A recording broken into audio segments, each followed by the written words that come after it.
Good morning, Daphne. This was a great way to start off the Grand Prairie Music Festival for musical theater, 9-year-old ballad. You are very accomplished. I want to start out just talking about ballad so that you know what I'm looking for. Ballads are songs with a slower tempo, emotionally driven, and they tell a story. Ballads are challenging because they require sustained notes, longer musical phrases, which can be challenging for at the age of 9, but you didn't really have a problem with that.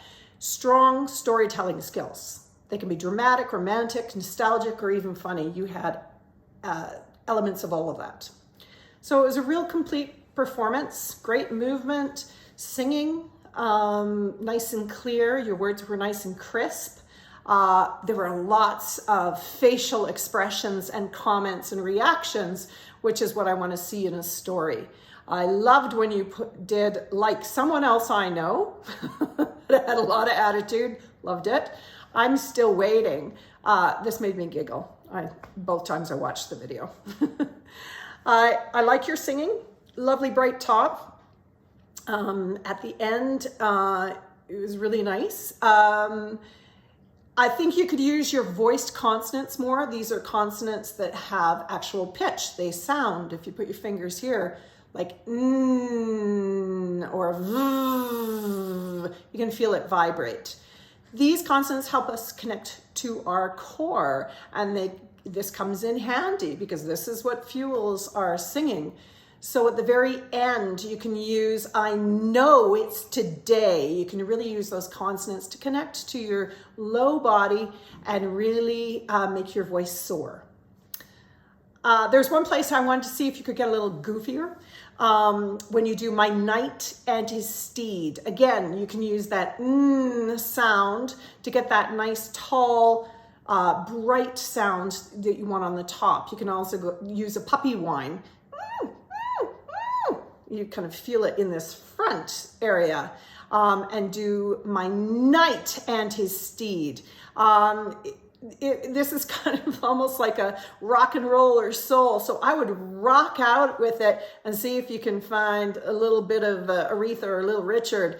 You can also practice your woo-wee to feel the freedom and energy of this phrase. A couple of things about your angles. We lost you a couple times to the sidelines when your angle goes out too far. When you're performing, try to take about a 30-degree, that might be 45, but about a 30-degree angle right in front of you. Put your little V out right in front of you. If we had a string and followed that right to the back of the theater, that would involve most of your audience. But if it goes more than that, you lose part of your audience. They can't see what you're doing, especially when you have a smaller field of view with a camera and video. Book. Sometimes when you're seeing the book, just use your eyes to look down on it and come up. It will register. You don't have to use your whole head. The reason being is when you look down at the book, your voice dives into the book and we lose the energy and volume. So just use your eyes, do a quick look, and then come up. You can do that quick reference. Don't need more than that. Okay? The box. You did such a great job of being in character the whole time in your piece, except for every time you dealt with the box. Backing up to it or climbing onto it. It's too big for you. So you kind of came out of character and you had to deal with your stage business. So smaller box, because I love the whole thing with the box. That's about all I can tell you today. I think taking this to the next level is just keep working on those storytelling ideas. Get in front of a mirror and speak your words silently and see how much expression you can get into those eyes, because that will even further augment your performance beyond your great choreography and your singing. Thank you very much, Daphne.